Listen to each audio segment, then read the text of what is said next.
So hello everybody, this is Bhante Joe here, and just here in the forests of Sri Lanka actually. So I think recorded one other video here before. This is on the way to kind of a small kuti in the woods, and yeah, kind of very lovely with a little stream and almost no mosquitoes.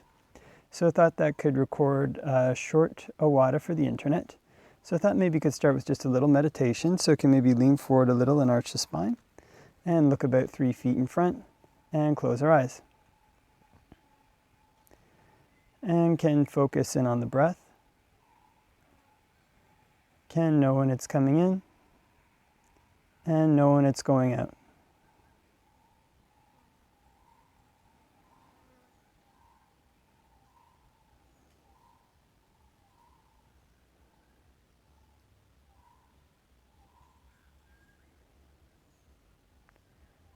If we breathe in a long breath, can just know I'm breathing in a long breath.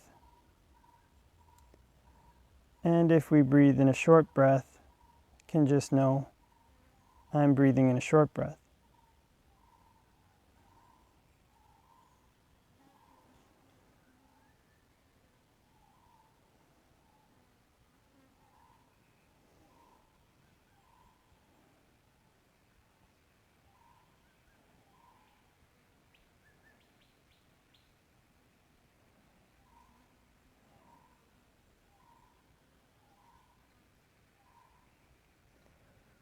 And can focus in on the breath at the tip of the nose.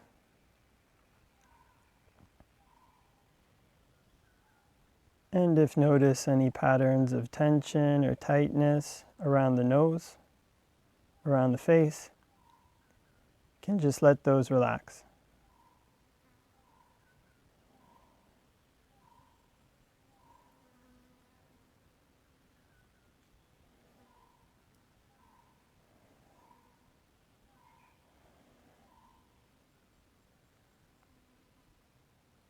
And can relax any patterns of tension around the cheeks, around the chin.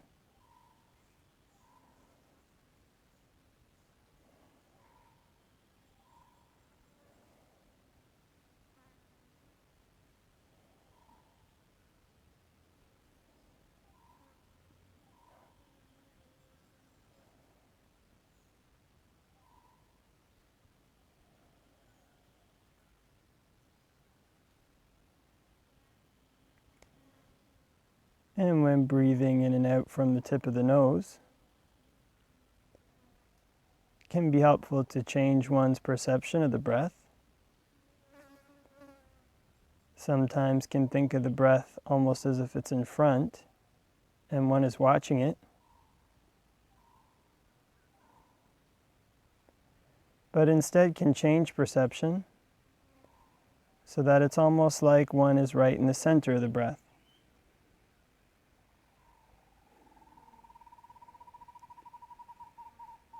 Almost like one was under a waterfall.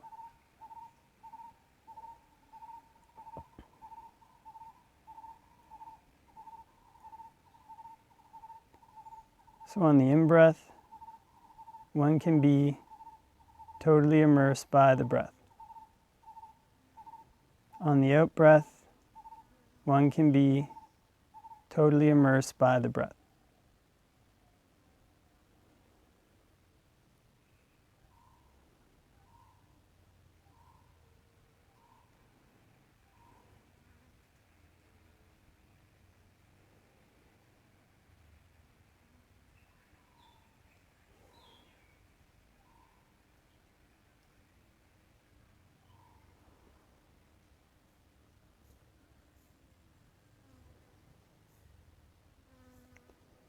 And before we finish meditating,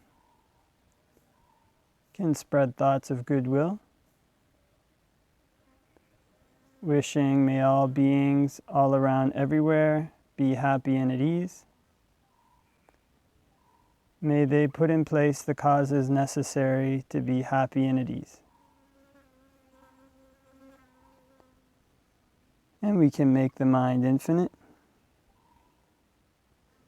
can make it unbounded,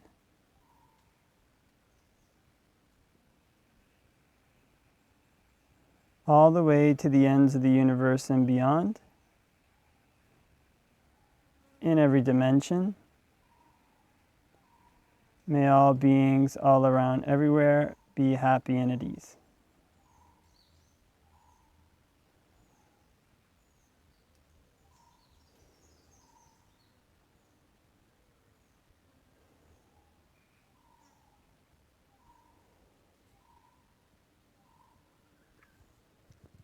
Okay, and can open our eyes and do a short reflection on the Dhamma. Namo tassa bhagavato arahato samma sambuddhassa. Namo tassa bhagavato arahato samma sambuddhassa. Namo tassa bhagavato arahato samma sambuddhassa. Buddhang saranang gacchami, dhammang saranang gacchami, sanghang saranang gacchami. Tatiyampi buddhang saranang gacchami, tatiyampi dhammang saranang gacchami, tatiyampi sanghang saranang gacchami. Tatiyampi buddhang saranang gacchami, tatiyampi dhammang saranang gacchami, tatiyampi sanghang saranang gacchami. So, hello everybody from here in Sri Lanka, and hope that everybody's having a good day wherever it may be. And so, yeah, we went to visit these kind of ancient ruins the other day and posted some photos on Facebook of these kind of ruins.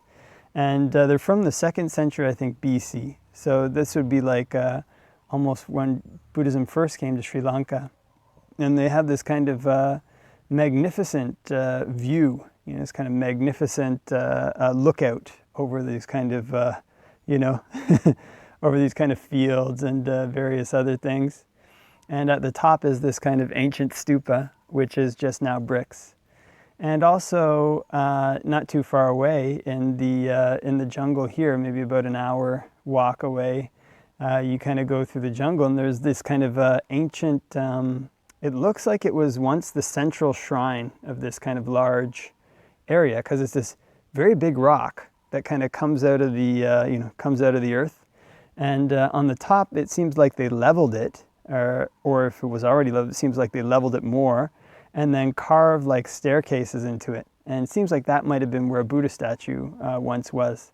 And kind of other sites around, you can see there's one other site. It's kind of there's some parts where there's really tall grass, and maybe not a good idea to walk through that tall grass. But there's one other part that has these stairs kind of cut into it.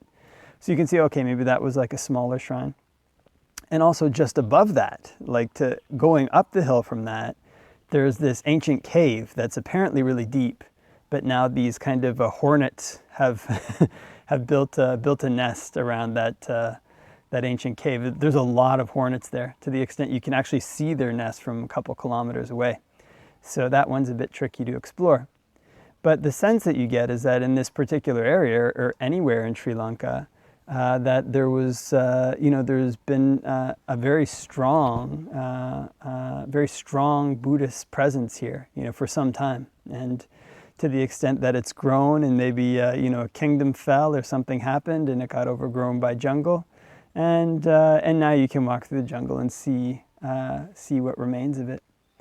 And this is something that's kind of very interesting about the way that things rise and fall. It's kind of the Buddha once predicted that his teaching would have a certain span, that it wouldn't be forever, and don't know how long that span is. Doesn't say in the suttas, but the kind of I guess you call it the commentarial prediction is that it would last 5,000 years. So you got 5,000 years, and 2,500 is over. So there's another bit left, and if one follows that particular prediction. But the way that it's kind of risen and fallen isn't like a kind of straight line. Of course, the time of the Buddha was the most powerful time for Buddhism. There were many arahants then. There was no competing versions of Buddhism. It was just the Buddha's teachings with him at its head, and his monastic rules. And the community was governed in line with monastic rules, and they had the suttas, the teachings of the Buddha, almost like he was still present. And this time was said to be the time of the Saddhamma, the true Dhamma. And the way that it's risen and fallen, it hasn't been like, if you look at Buddhist history, it hasn't been like, some kind of complete decline. I mean, now actually probably Buddhism is at a high point relative to, maybe the last 500 years or so. But it's kind of gone up and down like so, kind of like a stock market graph where it kind of rises and then falls, and then rises and then falls, rises and then falls. At least that's the way it can kind of seem to me. So it hasn't, so now, although it's a high point, it's obviously not not exactly the same as the time of the Buddha. But his teachings are still available. All these various things are still available. So it's said that to be born in a time when there's the Buddhist teachings available is very rare. It's kind of like, a turtle swimming through a sea. And said, imagine the whole, the sutta says, imagine the whole world was made of water. And you throw a plank on the water with a single hole, and there's a blind sea turtle swimming in, this whole earth made of water. And every 100 years it surfaces and raises its head. And the question in the sutta is, would it be possible for that turtle to stick its neck through the through the yoke in that board? And it said, well, it would be sheer coincidence that kind of thing would happen. And it said, in the same way, it's sheer coincidence that one attains the human birth. It's sheer coincidence that a Buddha arises. It's sheer coincidence that one gets to hear a Buddha's teachings. And it's sheer coincidence, it goes on. I can't remember the exact words of the sutta, but you can imagine sheer coincidence that you can understand the meaning of the teachings and you can practice in line with them. Sheer coincidence, you can, kind of each one of these things has a probability on top of it. And I remember when kind of taking probability math, not to give a math lesson, but you multiply, so you have a 10% probability and you multiply that by 10%. Okay, then that becomes, you add an extra zero onto that every time another zero gets added, so it gets more and more rare. So right now is a kind of time when, probably, I think it was about 100 years ago, in all three Theravada Buddhist countries, there was this kind of unexpected renaissance, which roughly coincided with the 2,500 year mark of the Buddhist teachings. Monks again started to become interested in the disciplinary rules. People again started to become interested in attaining Nibbana in this life. And meditation, once again, started to come to the forefront as the means through which people would attain Nibbana. So actually it was interesting, I was driving in a car a while back in Toronto, maybe last year, and I was talking with the person who was driving me was Sri Lankan, and was saying that, we were talking a bit about, okay, this is a really great time, to be a Buddhist right now, because there's, now there are monks who are, there's basically, all the kind of, the Buddhist Renaissance happened like 50 years ago, so now there's a lot of places you can practice meditation, it's all over. And they said, yeah, in my father's time or grandfather's time, something like that, there was no meditation. Although it was kind of Buddhism and Buddhist rituals were very strong, there wasn't much of that. There was kind of almost no teachings on meditation. So their father, I think, said to them, you're lucky to be around at this time. It's kind of, a good time. So sometimes thinking about all these various probabilities stacked up, okay, right now, this is a time when it's very easy to find teachings on meditation. Right now, this is a time when Buddhism is strong enough in the world, in the world cultures, that you can go to Buddhist countries and you could practice meditation full time if you want. Their Buddhist teachings are still here. A Buddha's arisen, the human birth has been obtained. So it's all these kind of rare occurrences that have happened. It's kind of, you get this image of like throwing a dart from space, and this kind of dart goes and hits the dartboard. It was kind of a very rare opportunity. So the Buddhist teachings on impermanence about this, he teaches that his teaching, his Dhamma will come to an end one day. There'll be a time when nobody will know who he is and nobody will know what he taught. And at that time, it won't be possible for people to practice unless you're a Pacceka Buddha, or until a new Buddha arises. And the way as well in which kind of Buddhist history is gone, sometimes you can be born in a time in Buddhist history when Buddhism is there, the doctrine is there, but the practice, the ability to practice isn't there. It's kind of, or you could technically, but very rare, very hard to find. There isn't a community of people doing that. There isn't rumors of, there isn't, say, rumors of monks in the recent past who've attained the noble attainments. There isn't these various things. So all of this makes this particular time in history, this time right now, kind of 2020, a good time to be a Buddhist, a good time to be somebody who practices. The interesting thing about the Buddhist teachings on impermanence too is when we contemplate them, they're usually for at least two purposes. One purpose is to generate dispassion, but the other purpose is to realize that there's an opportunity. It's kind of a very rare opportunity right here, right now. And it's kind of like now is the time. It's like the sea turtle has poked its head, through the hole. And it's kind of now is the time that the teachings of the Buddha are widely available. Now is the time that that we've encountered the Buddha's teachings. Now is the time when there's lots of places that one could go to practice meditation, that one has the opportunity, that the world isn't engulfed in wars. This is another kind of thing. The world right now is relatively peaceful. And for those, for some people who may be listening, people are still healthy enough, still have enough mental faculties to pay attention to the Buddha's teachings, and still have enough mental faculties to understand them. So what this means is with all these kind of various rare opportunities put together, the image kind of comes together like this room with treasure in it. So I kind of remember when I was young, I used to watch this cartoon called DuckTales. And there's kind of like Indiana Jones, like a bit. They go, through the jungle. And then sometimes you might come into a room and you just imagine maybe there'd be like treasure in this room. And oftentimes in these kind of stories, there'd be like a booby trap that would, that would close the doors to the room and you couldn't access the treasure anymore. So knowing that in mind, having gone through a lot of difficulties, crawled through the jungle, overcome various booby traps, and then come to the room with the treasure, the wise thing to do at that time, if one could, is to get as much treasure as possible. And just keep, piling it into the bag, take 2-3 bags, because if you take that treasure out, then you may be set for life. Because the time will come always in those stories where the booby trap comes and the, temple collapses or the ancient ruins explode and you can't access the treasure anymore. So for those people who practice in line with the Buddha's teachings, who take the opportunity to practice his teachings, that's something they don't regret. It's kind of not like, don't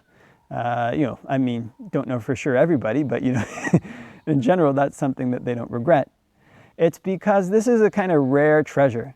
It's rare to obtain the human birth. It's rare to encounter the Buddha's teachings. It's rare to understand them. It's rare to be able to practice in line with them. And the most important thing is that it's rare to realize them. So for one who's obtained the human birth, for one who's entered the room with treasure, for one who's been born in a time when the Buddhist religion is strong, when the practice of the Buddhist religion is strong, when it's possible to follow in the footsteps of people who may even be living or may have recently passed away, who have attained the noble attainments, who have gained the Buddhist goal. When all these things are possible, it's like being in this room with treasure. And for those people who gather that treasure, who take it away, they may be set for life. Set for life here doesn't mean being rich or having a lot of material possessions, but what everybody's looking for, the real treasure that everybody's looking for, is happiness.